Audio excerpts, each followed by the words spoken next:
Hey and welcome to the Ruby Tuesday. My name is Ruben and welcome to my review of Cobra Kai Season 4 non-spoilers. I hope you find this entertaining. Are you excited as much as I am? Who is your favorite dojo and who's your favorite character? Let me know in the comments. Let's jump in. So Season 4 kind of picks up, as you'd expect, with the two dojos joining forces to take down Cobra Kai. Eagle Fang, the newly named Eagle Fang, and Miyagi-Do. They are joining forces, and the first few episodes really is teething issues with these two dojos because obviously they've had issues for 30 years. Those things are not just going to jump away or just, go away because they've decided now they want to go against Cobra Kai. They have a thing that they want to do together to take down Cobra Kai, and that's a good starting platform. One of the things I liked about this series is both Miyagi-Do and Eagle Fang realize that they don't know everything. And so in amongst that, they might have to start learning other techniques perhaps, or maybe even come to the conclusion that they don't know everything and learn some different teachings perhaps. So there's this kind of wanting to grow from the points that they are at. So we've had the first 3 seasons where our characters are finally starting to come to terms with who they are, with what they are. That karate is all a part of their lives, that the martial arts is all a part of their lives, but that isn't the be in and end all, because we had a household being broken into, we had school fightings, and the city itself, well, the little town has had enough. So basically they are allowed to fight each other, but it has to be in tournament. And so they make up this rule. Well, the dojos themselves say we're not going to fight each other outside of the tournament, but obviously they're still meeting up at school, they're still meeting up in their daily lives, and they're still clashing. And so we have all those characteristics once again, and you can do a play-by-play numbers. You know kind of what's going to happen with each of the characters. I think the standout moments when it comes to the martial arts is definitely the kids, not so much the adults. I think it's safe to say that some of the martial arts we get once we get to the competition is really entertaining to watch. Now, it's not on the actual professional levels that we see when we go to the competitions, or if you like watching the Olympics and you see that kind of level. It's not that. But the way it's filmed is to accentuate the excitement of what you experience in perhaps like the Karate Kid 1, where there is the tournaments. You're bringing back some of that tension, some of that, are they going to play by the rules? It's very interesting to see where the characters have come to by the end. And so I feel like you will be rooting for them.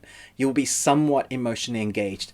The interesting thing about this series, particularly in season 4, is that you don't quite know who to root for, because along the way in those first 2 seasons you kind of knew who the bad guy was and who the good guy was, and you probably chose either Cobra Kai or Miyagi-Do because you had your own belief systems. But then they started to skew. They just made them more realistic characters, so it's not black and white.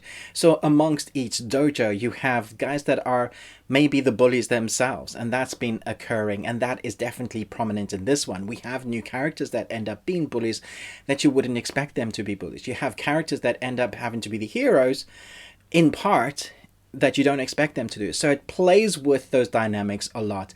And so by the time you get to the competition, you might feel somewhat conflicted. It's like, I like Miyagi-Do, but that character is really pissing me off at the moment. I like Cobra Kai, but the senseis are just coming across as real douchebags, and actually the evil guys. I like Eagle Fang. But again, you have those characters with like mixed dynamics because they're not just two-dimensional. I think that's one of the weakest things about the original Karate Kid movie. I love the original one, and it has a lot of nostalgia for me, but it was very much, you're the good guy, you're the bad guy. Here we have multi-dimensional characters, very much fleshed out by now. We've seen them have to deal with life issues, like who's going to actually live where. We have father issues, father surrogate issues. All of that comes into play with relationships really being topsy-turvy the whole way through. And in amongst that, they're still going to fight competitions. I think it balances that quite well. And when we get to that 10th episode of season 4, it's a nice, big, long, chunky episode. For the most part, there's like 30-minute episodes, and you get to that last one, it's 47 minutes, and you're like, oh, here we go.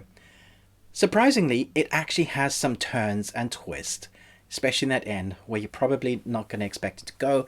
Sometimes it's a lot darker than I expected them to go for it, which I have to applaud, because there were some episodes and even a season where it went more teeny in the school that I was expecting. I didn't quite want to get into the MacGuffin relationships that becomes teen angst. That was never really what the series was about. But because it has a lot of teens in it, obviously, it's a multi-dimensional demographic series that various people from different demographics will enjoy. So you have the old fogies like me that love the original movies and coming here for a lot of nostalgia and to see what they're going to do with the series, loving the fact that we have our two kind of senseis back and interesting how they've come along in their lives. And in amongst that, they've brought back characters from those original films, which I think is a nice kind of feather in their cap and always kind of makes you go, oh, that's that person from you know when, from that Karate Kid movie, or from that Karate Kid movie. And they do that again in season 4 without doing spoilers. Obviously, if you've seen the trailer, you'll know that one particular character is back, and he is there prominently throughout the series and makes for a good bad guy, but also they flesh out those backstories, which I really liked. I thought everybody's acting was fairly good. There was some that was just felt like plot devices that had to happen so that you could move the story in that projected way. And that's okay, I didn't mind because the nostalgia was there to keep playing and moving the series forward. I really liked some of the character developments that I thought that was top notch, and some of the action pieces, again, especially in the competition, was excellent to watch. A lot of tense moments that you cared about because they'd been building it up for those few episodes that we had. I do think some people are going to find this series much slower than others. There's a lot more probably talking in amongst the training because there's obviously going to be training montages and them learning things along the way. That's always fun, I found. I like the kind of beat for beat. Now as a montage, you're going to learn this is going to be the drama llama segment, and then we're going to hopefully have some sort of conclusion and then give us a little bite of what's to come. That's this season in a nutshell. So I'm going to give this 4 out of 5 Nicolas Cages. Thoroughly enjoyed it. Still hope that we're going to see some interesting moments I don't want to talk about come to fruition. Perhaps another character that we haven't had yet. But I do think some people are going to be like, oh, that's happening in the season 5, which is confirmed and I believe they've been filming. So let me know your thoughts below. Who's your favorite character? Which is your favorite season so far? Thanks so much for watching, but most of all, until next time, remember, live long and Tuesday.